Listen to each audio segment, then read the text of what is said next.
आपसे पिछली मर्तबा मैंने बताया था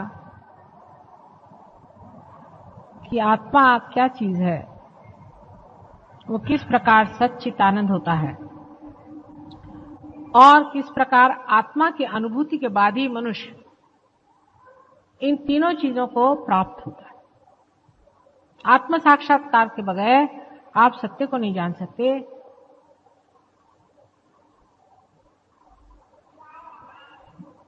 आप आनंद को नहीं पा सकते।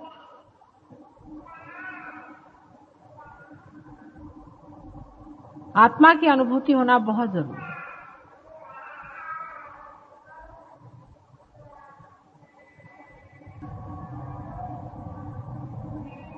अब आप आत्मा से बातचीत कर सकते हैं, आत्मा से पूछ सकते हैं।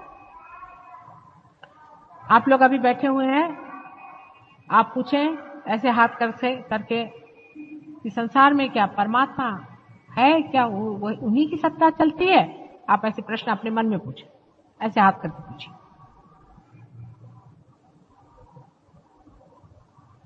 देखिए हाथ में कितने जोर से प्रवाह शुरू हो गया।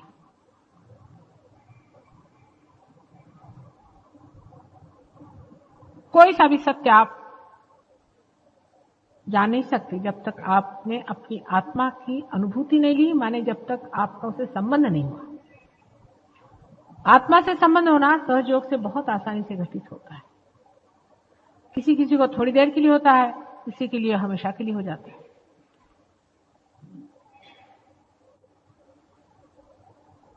आत्मा से संबंध होने के बाद हमको उससे तादाद में पाना होता है। माने कि मैंने आपको जाना, ठीक है, आपको मैंने पहचाना, ठीक है, लेकिन मैं आप नहीं हो गई हूं। आपको मैं देख रही हूं और आप मुझे देख रहे हैं।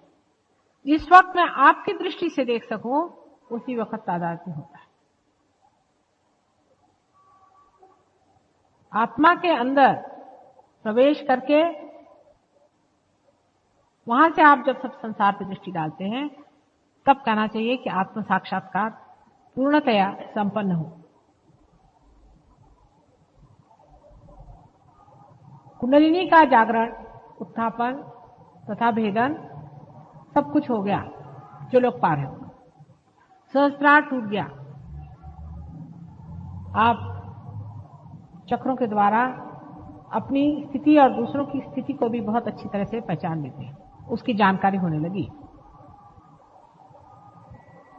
लेकिन अभी आप आत्मा से तदाकार नहीं हो, तदाकार नहीं।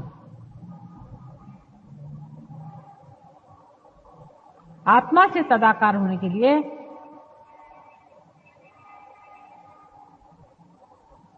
सबसे पहले मैं नहीं हूं ऐसा मानना चाहिए। वो ही वो है, तू ही तू है। पहले आत्मा को मानना चाहिए कि तू ही तू है, मैं नहीं। कबीरदास ने बहुत अच्छे से कहा है कि जब धुनकने वाला धुनकता है तो धुनकी की आवाज आती है तू ही तू ही। लेकिन जब बकरी के पेट में अतड़ियों के रूप में होती है तो तब कहती है मैं। फिर बकरी के अतड़ियों से निकल के उसकी अच्छी पिटाई होती, सफाई होती, तानी जाती, खींची जाती, सुखाई जाती, और जब उसे फिर धुनकनी पे लगाते हैं तो हर समय कहती तू ही तू ही तू ही तू ही तू ही तू ही। ऐसे ही हमारे मन का है।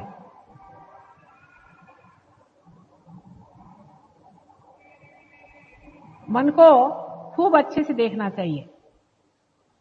देखो तो भला ये मन ये कैसा है, कहां भटकाते रहता है हमको, कहां भटकाते रहा व्यर्थ की चीजों में।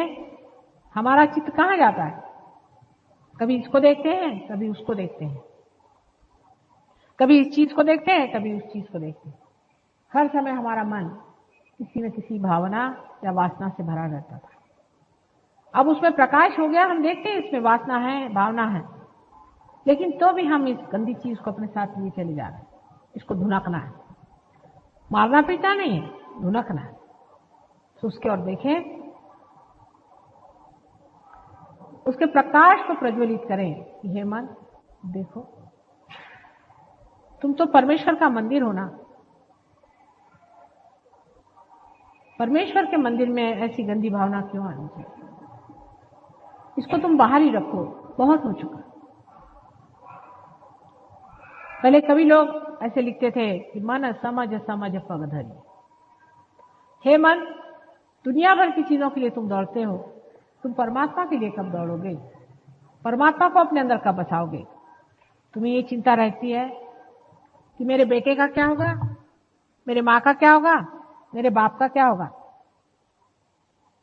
अरे मन, ये तेरे कौन रह चुके? ये कोई तेरे हुए हैं? ये पंडित अलग, ये कोई तेरे अपने हैं? इनके लिए क्यों तू हर बार इस तरह से परेशान होते रहा? अपने मन से बात करें। धीरे धीरे इस तरह से मन की सफाई होते होते आत्मा का प्रकाश उसमें प्लावित होने लगेगा।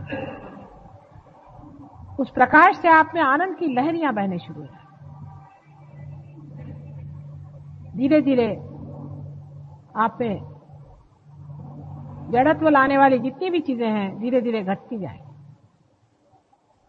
और आप अपने आत्मा में ही लीन होते जाएंगे। इस वक्त आप कहेंगे कि मैं ही हूं और कुछ, यही भावना रह जाती कि मैं हूं।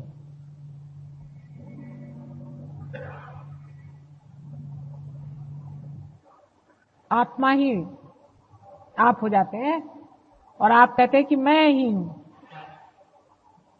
जब आत्मा के अंदर से दृष्टि होने लग जाती है तो आप कहते हैं कि ये मैं हूं, ये संसार मैं हूं, ये सृष्टि मैं हूं, ये समुंदर मैं हूं, ये दुनिया की कोई चीज ऐसी नहीं जो मैं नहीं हूं।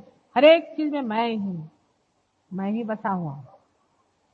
हर चीज में मेरा ही वास, मेरे से ही सारी सृष्टि स्पंदित है, मेरे बगैर सृष्टि का निर्माण ही नहीं।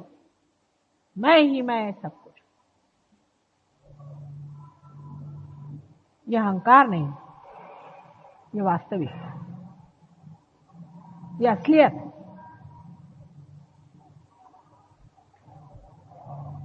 इसे अस्मिता कहते हैं।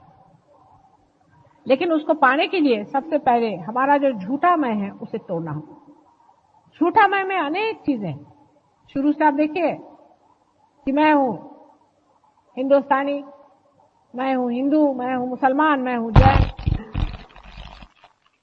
मैं हूं फलाने नाम वाली, मैं हूं फलाने नाम वाला, मेरी ये पोजीशन, मेरा ये पैसा, मेरा ये गरूर, मैं साड़ी हूं, कपड़े हूं, मैं स्वेटर हूं, सूट हूं, सब कुछ हूं, मैं नहीं हूं, बाकी सब मैं होता हूं। इस तरह के अनेक मैं लगता हुआ सारी जिंदगी बिताते रहता हूं। फिर एक क्षण भर बैठ के सोचना चाहिए, क्या इसीलिए मेरा जन्म हुआ था? सारी जिंदगी मैंने क्या किया? कहां गई ये दिन? कहां बिताया मैंने?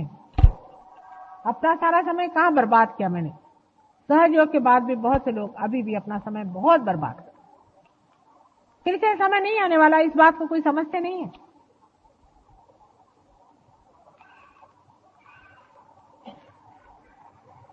बहुत लोग बर्बाद करते हैं, गलत जगह चले जाते हैं, फिर आके कहते हैं मां मेरा सर पकड़ गया। क्यों ऐसा समय बर्बाद करना है? इसमें रखा ही क्या है? ऐसे तो हजारों लोग अपना समय बर्बाद करते हैं, लेकिन पार होने वाले लोगों को आत्मा में लीन होना चाहिए। सब हो गया, भंडार खोल दिए, दरवाजे खोल दिए, अंदर भी आ गए और अभी आप हाथ पे हाथ धरे बैठे, और इसे क्या किया जाए? भाई हम आपके लिए खाना बना सकते हैं, आपके मुंह में डाल सकते हैं, अब आपका पचा तो नहीं सकते ना, ये तो आप ही को पचाना है। उसकी कोई मेहनत नहीं है खास। सब चीज के लिए टाइम होता है, इस चीज के लिए टाइम नहीं होता।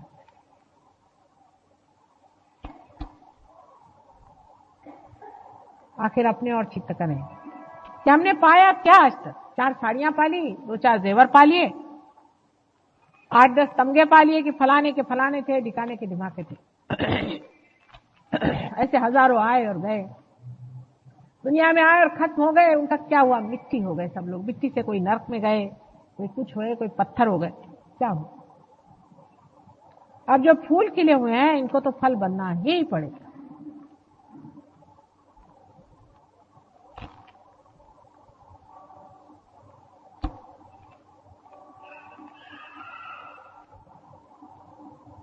परिपक्वता आनी पड़ेगी अपने विचारों में, अपने संलग्नता में, अपने ध्यान।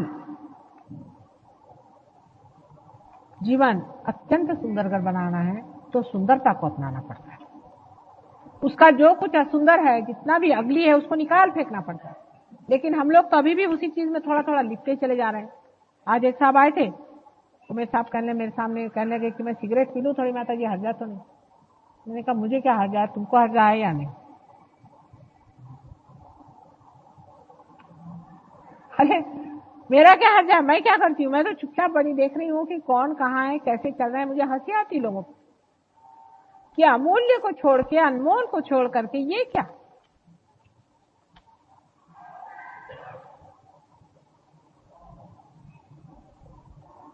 सहज भावना से परमात्मा से कहना चाहिए कि तेरा खेल होने दे, अब मेरा बहुत हो चुका, मैं बैठा हूं, अब तू खेल, देखना मुझे तेरा खेल। इसके अलावा मांगने का क्या है संसार में?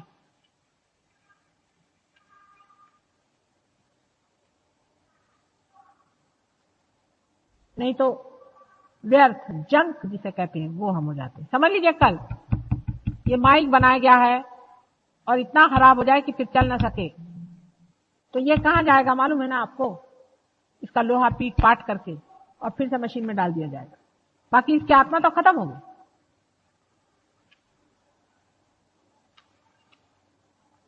आपका जो इंस्ट्रूमेंट बना है, अगर वो इस्तेमाल ना करें आप, तो उसकी एफिशिएंसी पूरी खत्म हो जाएगी कि नहीं?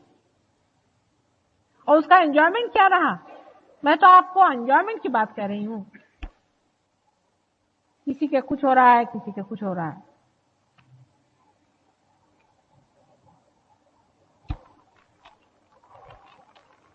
ध्यान में कितनी प्रगति की, आप क्या बने, यही सहयोग में सवाल पूछा जाता है। आप पूछते हैं भगवान है या नहीं, ठीक है, इसका जवाब दे देंगे, वाइब्रेशन से आपको दे देंगे। आपके सब सवाल ठीक हो जाएंगे, आपकी तंदुरुस्ती ठीक हो जाएगी, आपकी मानसिक दशा ठीक हो जाएगी, आपके बच्चे ठीक हो जाएंगे, आपकी फाइनेंशियल कंडीशन ठीक हो जाएगी, सब ठीक हो जाएगा। आप भगवान के लिए क्या दे रहे हैं? अरे कुछ देने का नहीं है, लेने का है। आप कहां तक ले रहे हैं उससे? ये सवाल आपने पूछे। क्या हमने सब ले लिया?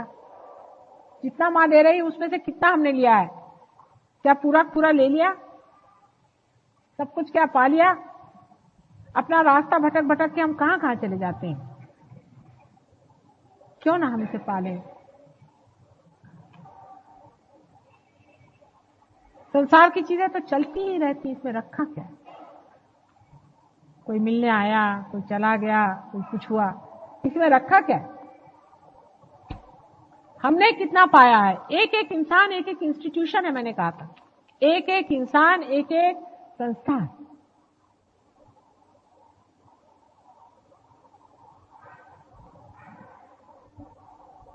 हमारे यहाँ पाटिल आते हैं, आप जानते हैं, एक छोटे से गांव से आते हैं, तालवा नाम का गांव है,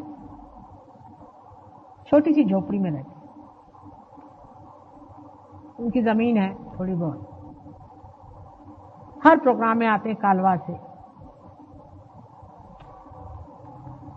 उनको भी खेती करनी है, उनके बच्चे हैं काफी, उनको पालना पोसना सब कुछ करना। हर प्रोग्राम में आते हैं। अपने घर में उन्होंने लगा के रखा है कि सहयोग, माता जी निर्मला देवी का सहयोग।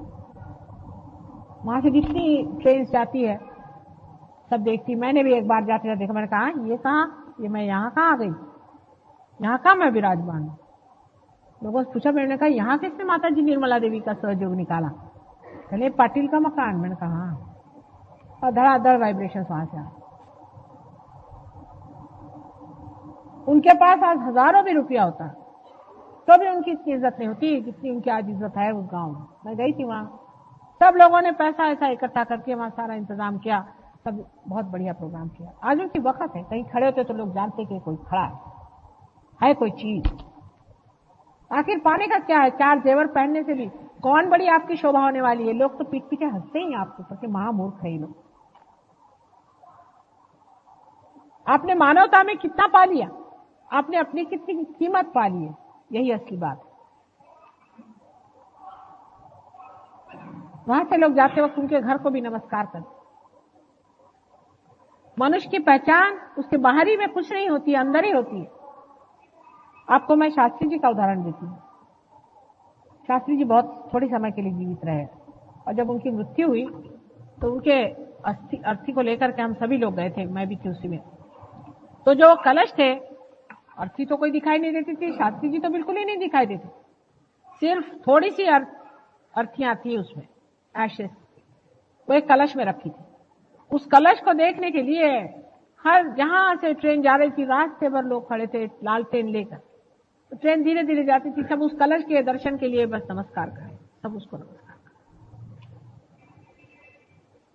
और जब वो अर्थियां समर्पित हो गई गंगा जी में, उसके बाद वो सब पहले में वो कलश गए कहां, पता नहीं कहां पड़े थे। वो खोजने से भी नहीं मिले, पता नहीं कहां पड़े गए। लोगों को जान दो, हटा, कहीं चले गए होंगे, किसी ने चुराए भी नहीं। तो एक बैलगाड़ी थी, उसके नीचे में पड़े, वहां से उठा के लाए। मैंने कहा देखो, इन कलशों को ही अभी तक नमस्कार करते आए, वहां से ट्रेन धीरे धीरे धीरे चलती आई, हजारों मील से लोग आकर के उस कलश के दर्शन करें, और उस कलश में से फिर दूसरे वो एशेस ही थे ना, वो जैसे विसर्जित हो गए तो वो उस कलश को किसी ने पूछा भी नहीं, किसी काम का भी नहीं, कोई अर्थ ही नहीं रहा उसमें, एकदम यूजलेस चीज, उसकी कोई कीमत ही नहीं रही। किसी ने उसको सजाया भी नहीं, संवारा भी नहीं, देखा भी नहीं, वहां नीचे में फेंक दी, बैलगाड़ी के नीचे में, वो कहीं दबदुबा जाते, खत्म हो जाते। और जब उसको उठा के लाए लोगों का, इसे कहां रखे, अब बेकार की चीज इतनी बड़ी काहे उठा ले जा रहे हैं, फेंक दो इसको गंगा जी, क्या रह गए। ऐसे ही आपके शरीर का, आपके व्यक्तित्व का है। मृत्यु से पहचान होती है मनुष्य की। उसे जानना चाहिए हर एक आदमी को मृत्यु आता ही है, इसी वजह से। उसकी परख कैसी होगी, उसके परख के लिए मृत्यु आती है। मृत्यु के वक्त है, किसी के लिए 2 आदमी रोते हैं, किसी के लिए 10 आदमी रोते हैं, किसी के लिए 25 आदमी रोते हैं। कोई कहता है मेरा पति मर गया, कोई कहते मेरी मां मर गई, कोई कहता मेरा बाप।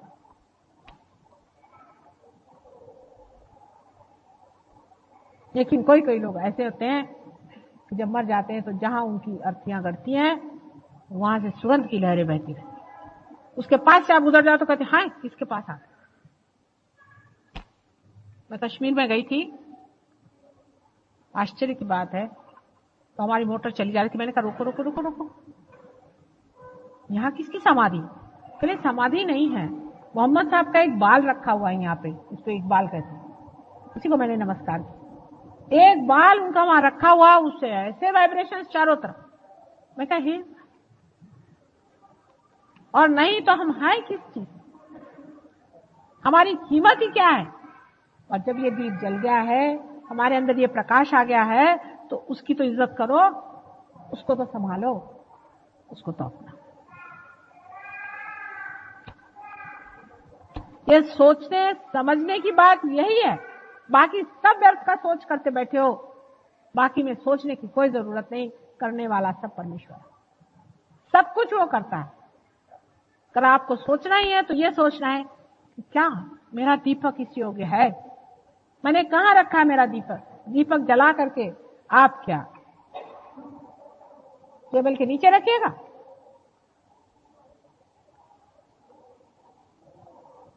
ये कौन सा तरीका? इसका मापदंड अपने और ले लेना चाहिए।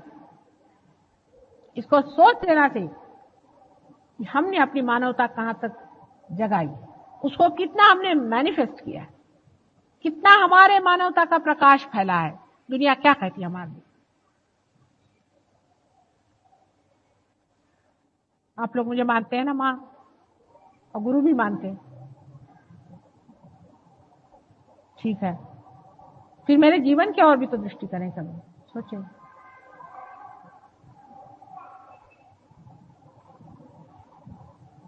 हजारों वर्षों की तपस्या के बाद हम मनुष्य हुए, हजारों वर्षों के बाद, और मनुष्यता के नाते आने पर फिर समझा कि मनुष्य क्या होता है। लेकिन तो भी मैं अभी नहीं समझ पाती हूं कि अमूल्य रत्न हीरा मिलने पर भी मनुष्य उसकी कीमत क्यों नहीं करता है। मुझे बहुत ही कठिनाई हो रही है। बिल्कुल कैजुअली आदमी रहता है इस मामले में, सोचता है क्या चले जाएंगे, हो जाएगा, कर लेंगे।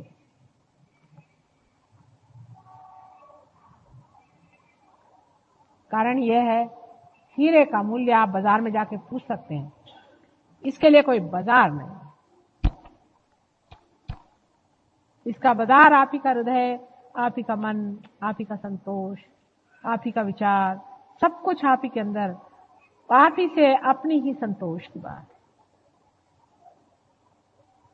अपने ही में आप खेलते हैं, अपने में आप जागते हैं, अपने में आप रहते हैं, अपने ही में मजा लेते हैं, और ये सारे जो अपने हैं उनके साथ आप रचते हैं, उन्हीं के अंदर विराजते हैं। एक आदमी कहता कि देखो एक सहयोगी है हमारे यहाँ, है एक आदमी, और एक है कि वो ऐसा है।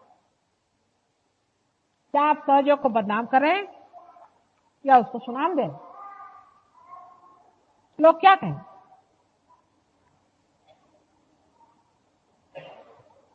ध्यान में गहरा उतरना आना चाहिए। गहरा उतरने से नहीं होता, इसको फैलाना पड़ेगा। अगर आपने फैलाया नहीं तो परमात्मा आपसे पूछेंगे कि आपका दीप किस लिए जलाया था, कि आप अपने संसारिक भावसागर में घुस के फिर से बुझ जाओ, इसलिए आपका दीप जलाया था क्या माने? आप किस लिए मां के पास गए थे? जागृति क्यों करने के लिए गए थे? किस वजह से?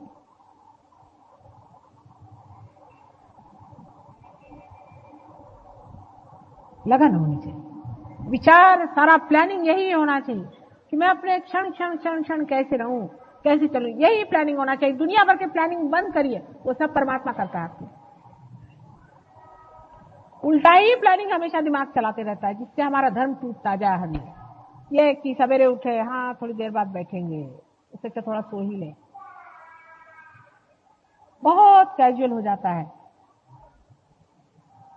सहज चीज बहुत सहज मिलती है, इसमें कोई शंका नहीं। लेकिन जो सहज हुई है, माने आपके साथ जो जन्मी है, इसकी बहुत बड़ी पुरानी परंपरा चली आई है और वो बनाई गई है। उसकी आप कीमत नहीं समझते हैं, उसको आप नहीं नाप सकते हैं कि ये कैसे हुआ, कैसे कुंडलिनी बनाई गई, कैसे चढ़ाई गई, कैसे आपको आत्म साक्षात्कार हुआ। आप तो सोचते हैं कि हाँ मिल गया, जैसे बाजार में जाकर आपने एक साड़ी खरीद लियो, चाहे एक कपड़ा खरीद लियो। नहीं नहीं नहीं नहीं नहीं, ये अनंत की तपस्या है, इससे आपने पाया है, इसका मूल्य जानिए, इस पर गहरे उतरना पड़ेगा, गहरे जाना पड़ेगा, तब आनंद और सुख इस संसार में आएगा। इस संसार की समता, एकता, इस संसार का उत्थान, सभी कुछ आप सहयोगियों पे है, ये तो कम से कम समझ लेना चाहिए।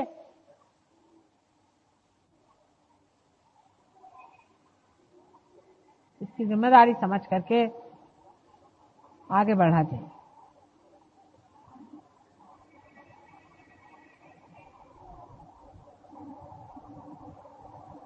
अब आपने देखा ना, जिनको बाधा होती है वो आंख भी नहीं बंद कर पाते, सामने दिखाई देता।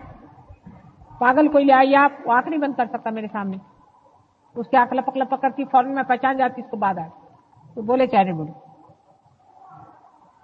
अगर आपकी आंख इधर उधर ज्यादा चले तो समझ लेना चाहिए कुछ बाधा ही हमारी है। स्टेडी क्यों नहीं हो पाती आंख स्टेडी रखिए। आपका चित्त इधर उधर जा रहा है तो समझ लेना चाहिए कि कोई ना कोई हमारे अंदर बाधा है, क्यों नहीं हो पाता। हमारा मन अगर छोटी छोटी चीजों में उलझता है और छोटी छोटी चीजों में हम अपना जीवन घर बर्बाद कर रहे हैं और कुछ भी नहीं कर रहे हैं जो कि करना चाहिए सहयोग के लिए, तो सोचना चाहिए कि हमारे अंदर कोई ना कोई बाधा ही नहीं तो होना चाहिए। अगर आप देखें तो नॉर्मली ऐसा ही होता है, अगर मनुष्य को कोई धन मिल जाए तो फौरन उस धन के व्यय में लग जाता है। बहुत से लोग पूछते हैं कि माता जी वाइब्रेशन आ गया, अब आगे क्या? अरे भाई अब आपकी संस्था बना दी, अब संस्था चलाओ। संस्था बनाने की बात थी, तब की बात हमने कर दी। संस्था बनाने को तो बना दी आपकी संस्था, अब आगे चलाओ। आप संस्था खोलो अपनी और उसको चलाओ। कोई कहेगा कि लो भारतीय विद्या भवन बना दिया, अब आगे क्या? अब इसको चलाना है कि नहीं चलाना?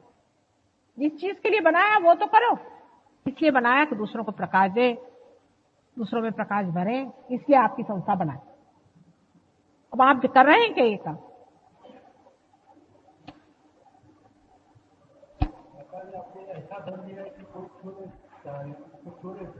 हाँ, पर अब बांटो तो सही, बांट के देखो कितना बढ़ता है। ऐसा तो है धन दिया उन्होंने, इसमें कोई शक नहीं, पर बांटते फिरो, पागल के जैसे बांटो, देखो तो सही कितना बढ़ता है। जितना बांटोगे उतना ही बढ़ेगा। इसको बांटे बगैर मजा नहीं आने वाला। इसमें कृपणता करने वाला आदमी कभी सुखी नहीं हो सकता। उसको कोई ना कोई बीमारी होगी, या तो उसको शारीरिक तकलीफ, उसको मानसिक तकलीफ, उसको ये तकलीफ, उसको वो तकलीफ, क्योंकि अंदर से जब संतुलन ही नहीं है तो सब दुनिया भर की बीमारियां।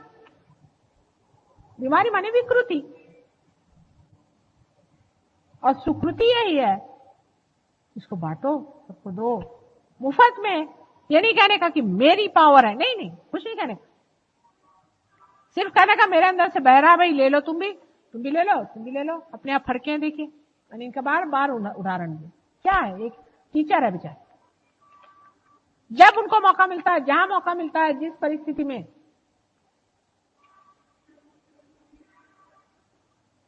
अपने बहन से कहो, भाई से कहो, सबसे कहो, भाई देखो तुम अगर बीमार हो तो हम कुछ नहीं कर सकते, तुम सहयोग में आओ तब हम बात करें।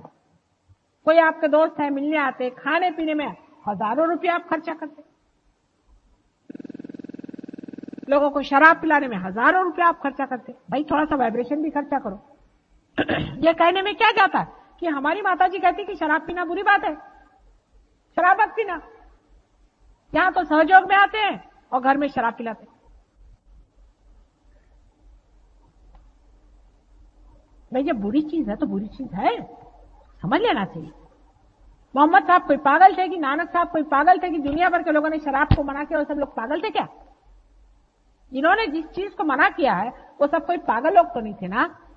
किसी ने किसी चीज को कहा, किसी ने किसी चीज को कहा। वजह ये थी कि एक कह गए तो दूसरे ने कहा अच्छा ये छोड़ो, दूसरा कहेंगे। लेकिन लोगों का तो ऐसा है कि इसने ये नहीं कहा तो ये नहीं करो, और उसने ये नहीं कहा तो वो भी नहीं करो। मतलब ये कि कुछ भी नहीं करो, सीधा ही सा। पर ये किसके लिए खोज रहे हो, किसके लिए बना रहे हो? अपने ही लिए। और कोई भी नहीं इसमें नुकसान पाने वाला, आप ही का अपना नुकसान आप अच्छे से करें। एक हाथ से इधर मार रहे हैं, एक हाथ से इधर मार रहे हैं, दोनों हाथ से अपना नुकसान आप करें। जो चीज बुरी है उसको छोड़ना है, उसमें उलझना ही क्यों, उसमें पढ़ना ही क्यों?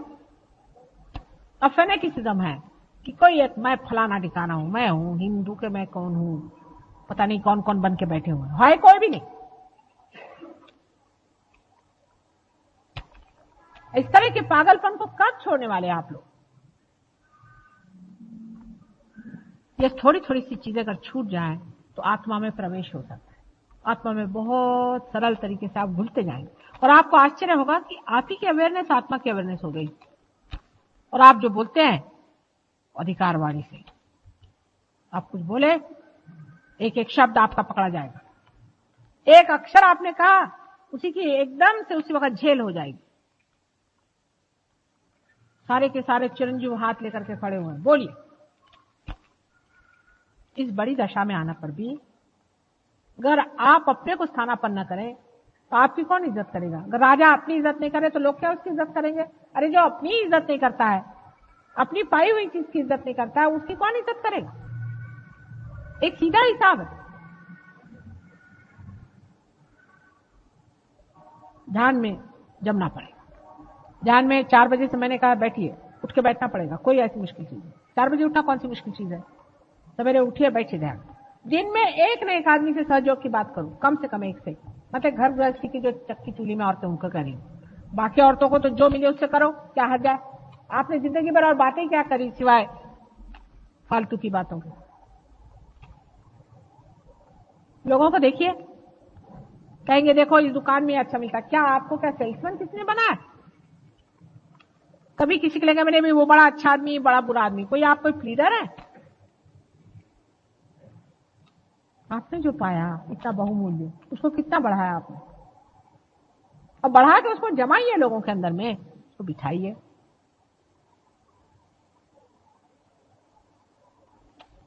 जब आप करना शुरू कर देते तो परमात्मा साक्षात उस पर उतर आता, गंगा बहने लगती है आपके चरणों से। और ऐसे आदमी की जब मृत्यु होती है तब देखिए जिस मिट्टी में वो दफनाया जाता है उसकी एक एक मिट्टी फूल बन जाती है, इतना सुगंध सारे संसार के लिए बड़ी बड़ी चीज हो जाती है। वर्षों तक उस पे दीप जलते हैं, लोग याद करते हैं कि हो गए, इन्होंने कौन से बड़े भारी तोफखाने लगाए थे, फकीरों जैसे रहे वो, चाहे जैसे भी रहे। काहे को फिर भटकते? अब सब धर्म आप सब समझाना पड़ेगा। रियलाइजेशन से पहले मैं कोई धर्म की बात नहीं करती हूँ, रियलाइजेशन के बाद सारे ही धर्म अपने अंदर बिठाने पड़ेंगे। 10 कट्टरता भी बड़ी बुरी चीज है। मैंने यहां तक देखा लोग मोहम्मद साहब को बुरी भजा कहते हैं, सहयोगी लोग कहते हैं। आश्चर्य होता है मुझे, आपको किसने दिया रियलाइजेशन? आपके पेट में कौन बैठा हुआ है? किसने वर्षों की तपस्या करके आपके पेट में प्रवेश किया हुआ है? किसने आपको जागृति दी? आज्ञा पे कौन बैठा हुआ है? आपने बनाई थी ये सब चीज। जिन्होंने तपस्विता से अपने को लोहे जैसे जीवन में से इस तरह से अपने को बनाया, एक स्वर्ण जैसे जो तप करके निकले, और जिन्होंने आपके लिए सारा ये कार्य किया, उनको आप मना करने वाले कौन होते हैं भाई? कौन हो? वो तो मेरे अंग प्रत्यंग होते, मेरे सर आंखों पर वो। मुझे बड़ा आश्चर्य होता है कि उनको क्रिटिसाइज करने में आप कौन होने वाले हैं? आप क्या है?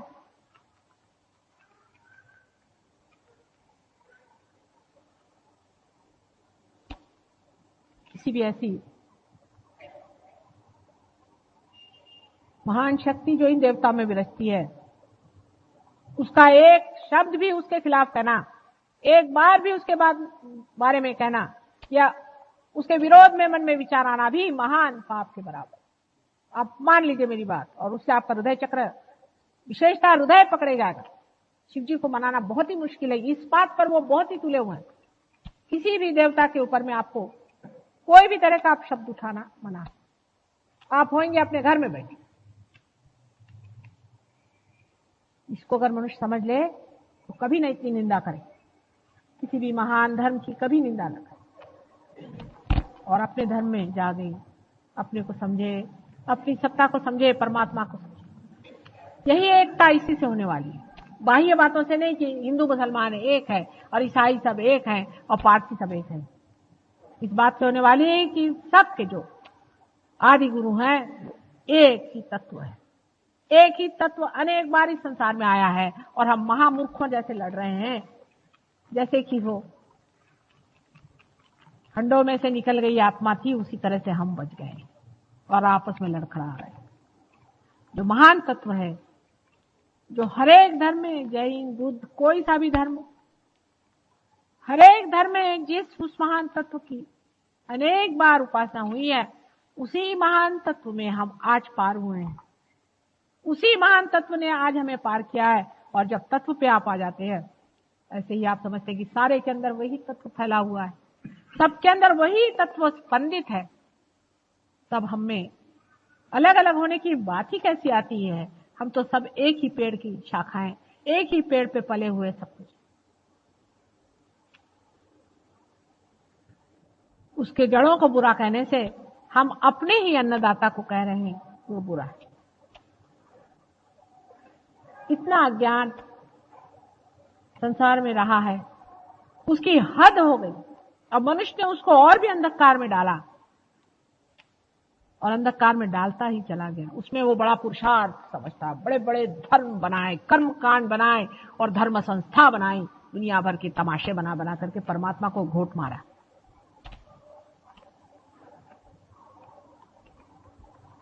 किसी भी महान धर्म के खिलाफ बोलते वक्त सोचना चाहिए कि तुम हो कौन, किस खेत की मूली हो, तुम क्या बोलते हो, ये सोच ले। लेकिन अगर एक दूसरी बात सोचें कि उस महान सागर जो अनेक किनारों पे जाकर के स्पंदित हुआ है, वही सागर हम हैं, क्योंकि हम उसके अंदर के बूंद हैं, उसी में मिले हुए हैं। तो सोचिए कितनी विशालता अंदर लगती है। वही सागर अनेक बार जिस सागर ने अनेक लहरों से और अनेक अनंत धर्म स्थापन किए, उसी सागर के हम एक अंश हैं। ये सोच लेने से देखिए कितनी विशालता हृदय में फैल जाती है, हृदय कितना महान हो जाता है और सारा संसार कैसे अपना ही लगता है।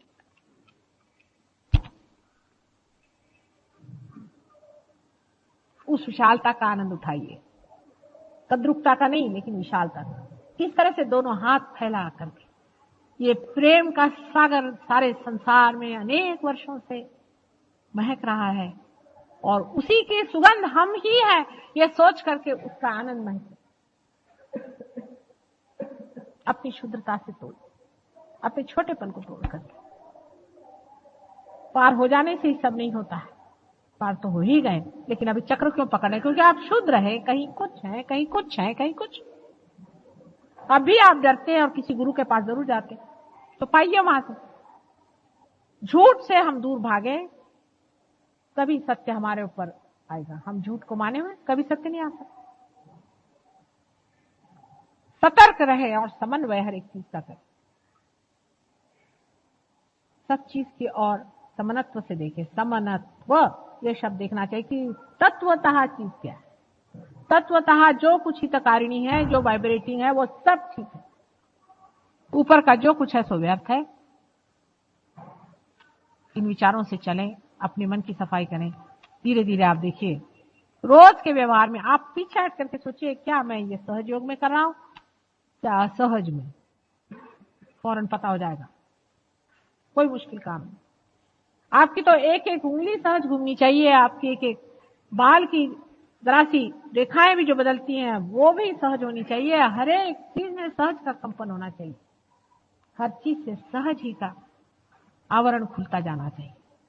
ऐसा जीवन जब बनेंगे, ऐसी जब विशेष तरह के मेरे बच्चे होंगे, तभी मैं कृतार्थ हूं। क्या मेरे जीवन काल में ये हो सकेगा? आप चाहें तो क्षण में हो सकता है और नहीं चाहे तो नहीं। इसीलिए माँ भी आपके सामने हारी बैठती है, भगवान भी आपके सामने झोली फैलाता है, क्योंकि इसकी स्वतंत्रता जो आपको दे चुके हैं,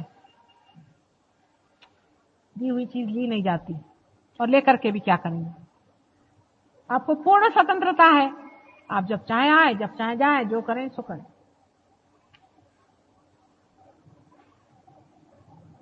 इसका कोई बंधन नहीं। सहयोग में किसी चीज का बंधन नहीं है,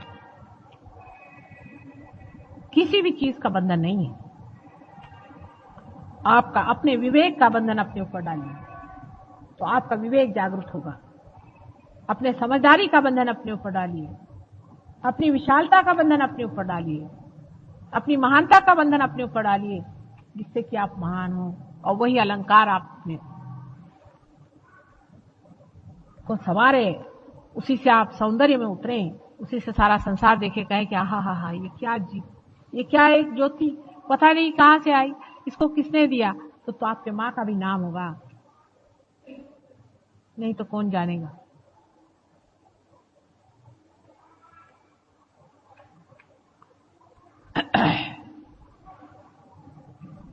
हमारे सहयोग में सबसे बड़ी बात जो है वो ये है, सारे धर्मों का अर्थ सहयोग से एक्सप्लेन होता है। ये बहुत बड़ी चीज। आप कोई सी भी धर्म की पुस्तक पढ़ें और उसको आप सहयोग से समझें और लोगों को बताएं तो लोग हैरान हो जाएंगे, अरे इसका अर्थ ये था। क्रिश्चियन लोगों को मैं जब बता, कहले माँ तुम ही कह रही थी तो बाइबल में है। मुसलमान कहते तो कुरान आप कह रही हैं, खलील जिब्रान आप कह रही हैं। बिल्कुल खलील जिब्रान ही बोल रहे हैं। यही नहीं समझ में आता कि माँ बोल रही कि खलील जिब्रान बोल रहा है। जैन कहते हैं अरे यही तो हमारे शास्त्रों में सब लिखा है, बुद्ध कहते हैं यही हमारे शास्त्रों में सब लिखा है, लेकिन उसका प्रत्यक्ष हम यहाँ दे रहे हैं। उसे लीजिए, आप उसको अपनाइए और दूसरों को भी दिखाइए।